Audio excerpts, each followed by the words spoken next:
स्थगित होनी स्वाभाविक ही थी। देखिए, बार बार हम इस बात को कहते हैं, विपक्षी एकता का प्रयास आज से नहीं भाई, एक लंबे समय से किया जा रहा है। 2014 में भी ये प्रयास किया गया था, 19 में भी ये प्रयास किया गया था, पर ये एक ऐसा भानुमति का कुनबा है जो बनने से पहले ही धराशायी हो जाता है। दूसरी सबसे बड़ी बात, विपक्ष के पास मुद्दा क्या है आज की तारीख में? भाई, आप अपना भी तो एजेंडा बताइएगा ना। सिर्फ किसी का विरोध करना आपका एजेंडा नहीं हो सकता। अगर आप राजनीति में हैं, और लोकतंत्र की खूबसूरती यही है कि जहाँ पे सत्ता पक्ष का एक पक्ष होता है, वहीं विपक्ष का भी अपना एक मत होता है। पर आज की तारीख में विपक्ष का मत किसी को पता ही नहीं है। मौजूदा प्रधानमंत्री आदरणीय नरेंद्र मोदी जी का विरोध करने के अलावा इनके पास क्या सोच है, या इनकी क्या रणनीति है, या इनका क्या विजन है? कुछ तो बताएंगे ना विपक्ष। तस्वीरें खिंचाने के लिए एक मंच पे आ जाना, और जितनी बार ये लोग एक साथ एक मंच पर आते हैं, 1 दर्जन से ज्यादा प्रधानमंत्री के दावेदार उसमें दिखाई देते हैं। ऐसे में विपक्ष एकजुट हो, ऐसा लगता नहीं। और दूसरा, अगर ऐसा होना होगा भी तो भाई नीतीश जी के नेतृत्व में होंगे। क्यों होंगे? क्या ऐसा मॉडल है मुख्यमंत्री नीतीश कुमार जी का? जब मौजूदा प्रधानमंत्री 2014 में प्रधानमंत्री पद के दावेदार बने थे, गुजरात मॉडल लेकर वो आए थे। मेरे मुख्यमंत्री के पास बताइए भाई, क्या मॉडल है आज की तारीख में? अगर ये विपक्षी दलों के नेता अगर बिहार आते हैं तो क्या दिखाएंगे कि हमारे यहाँ कैसे पुल गिरते हैं, या हमारे यहाँ कैसे भ्रष्टाचार की देन सारी योजनाएं चढ़ जाती हैं, या बिहार में कैसे खुलेआम हत्याएं हो रही हैं, या बलात्कार, घूसखोरी, ये तमाम तरीके की असामाजिक तत्व कितने खुलेआम संभवतः प्रशासन के संरक्षण में अपने असामाजिक कार्यों को ये अंजाम दे रहे हैं। क्या दिखाएंगे? कौन सा मॉडल है मुख्यमंत्री जी के पास? और जहां बड़े बड़े विपक्षी दल है, उसमें कोई 40 विधायक वाले को अपना नेता माने, ये होता नहीं है। तो ऐसे में 12 तारीख वाली बैठक तो खैर अब कैंसिल ही हो गई है कि पोस्टपोन हुई है। कारण क्या है ये यही लोग बताएंगे। पर अगर ये बैठक कभी होती भी है तो वो एक फोटो अपॉर्चुनिटी के अलावा और कुछ नहीं होगा। लेकिन सेंट्रल से में मोदी की सरकार नहीं बनने जा रही है, बिल्कुल सरकार की उल्टी गिनती शुरू हो गई है। ये बिल्कुल अच्छी बात है भैया, अपनी बातों को रखने का पूरा हक है उनको, सपने देखने का भी अधिकार है। 19 में भी यही बातें कही जा रही थी।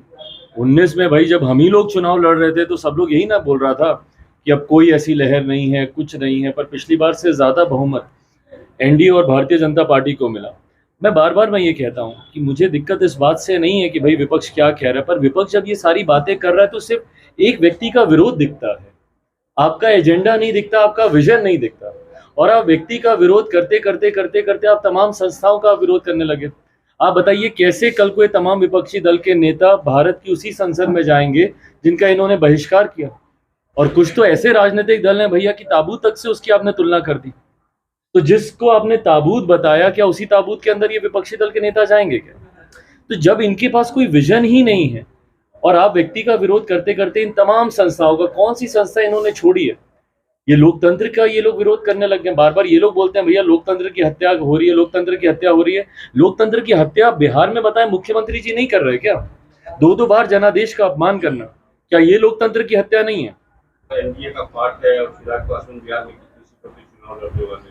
ये सब अभी चर्चा का विषय है। जब चर्चा हो जाएगी तो जानकारी साझा कर दी जाएगी।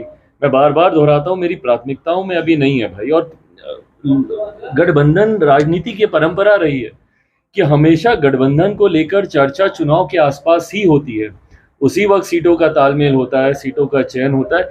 जिस दिन ये चर्चा हो जाएगी मैं जरूर आप सबसे सहयोगी जो हम क्या चिराग पासवान से अगली मुलाकात मेरी या जम्मू के प्रेस वालों की मंत्री के साथ होगी?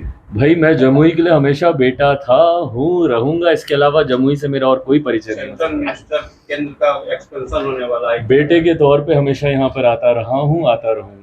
अच्छा, जमुई में एक हादसा हुआ है कि अब करंट सीट शेयरिंग पर अभी हमारा फोकस नहीं है। नीतीश जी पूरे देश में घूम रहे हैं, मांझी जी अब 5 सीट का दावा ठोक रहे हैं। जब तक हमको 5 सीट नहीं मिलेगा तो हम लोग अपनी एक बात रख रहे हैं सीट शेयरिंग को लेकर। तो क्या लगता है कि मांझी जी जो नीतीश पर दबाव प्रेशर पॉलिटिक्स कर रहे हैं, क्या मतलब? हमको नहीं पता वो क्या कर रहे हैं, ना हमारा ध्यान है उनकी तरफ। वो उनके लिए चिंता का विषय है, उनके गठबंधन के लिए चिंता का विषय। 5 सीट पे लड़े, 40 सीट पे लड़े, वो उनको तय करना है। महागठबंधन के भीतर सीट शेयरिंग में यकीनन कठिनाइयां आएंगी। काफ़ी दल हैं वहाँ पे और हर दल की अपनी अपनी महत्वाकांक्षाएं हैं। पर ये मेरे लिए चिंता का विषय नहीं है, महागठबंधन के लिए चिंता का विषय है। तो इस तरह के जो खींचतान चल रहे हैं, क्या लग रहा है कि पटकनी दे पाएगा भाजपा को? महागठबंधन जो तैयारी कर रही है विपक्षी एकता को। भाई तैयारी सब अपनी तरफ से पूरी करते हैं, अंतोगत्वा ये बिहार की जनता को, 13 करोड़ बिहार की जनता को अपने बेहतर भविष्य के लिए जात पात धर्म मजहब से उठकर सही मायनों में कौन सा दल कौन से नेता, आज की तारीख में मुझे बताइए ना, महागठबंधन पे कैसे विश्वास करें? जो सरकार पिछले 32-33 साल से बिहार में यही गठबंधन या इसी गठबंधन के घटक दल सत्ता में रहे हैं, और आज 33 साल से निरंतरता में सत्ता में होने के बावजूद आज भी अगर बिहार के हालात ऐसे हैं, आज भी अगर लोग पलायन के लिए मजबूर हैं, आज भी बिहार में भाई यही मुख्यमंत्री थे ना जो जंगल राज का विकल्प बन के आए थे। जंगल राज शब्द किसने दिया था? इन्होंने ही दिया था 2005 में। खुद ही बोलते थे बिहार में जंगल राज है, अब हम लोग जंगल राज का विकल्प बन के आए। आज उसी जंगल राज के साथ इन्होंने हाथ मिला लिया। महाजंगल राज हम लोग को दिखता भी है, आए दिन जिस तरीके से बिहार में हत्याएं हो रही हैं। तो ऐसे में बिहार की जनता के ऊपर ये बहुत बड़ी जवाबदेही है, बहुत बड़ी जिम्मेदारी है। एक एक करके कई ऐसे 5 साल बर्बाद हुए हैं।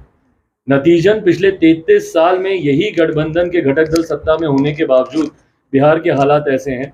उम्मीद करता हूं कि अगले चुनाव में बिहार की जनता जात पात धर्म मजहब से उठकर सिर्फ और सिर्फ बिहार के विकास को मद्देनजर रखते हुए अपना मतदान करें। जमुई टुडे की खबरों से तुरंत अपडेट रहने के लिए डाउनलोड करें प्ले स्टोर से जमुई टुडे ऐप। अगर आप वीडियो को YouTube पर देख रहे हैं तो प्लीज हमारे चैनल को जरूर सब्सक्राइब कर लें, वीडियो को लाइक कर लें और नोटिफिकेशन बेल को जरूर प्रेस कर लें ताकि लेटेस्ट वीडियो की नोटिफिकेशन आप तक पहुंच सके। इसी के साथ अगर आप हमारे वीडियो को Facebook पेज पर देख रहे हैं तो प्लीज वीडियो को लाइक और शेयर जरूर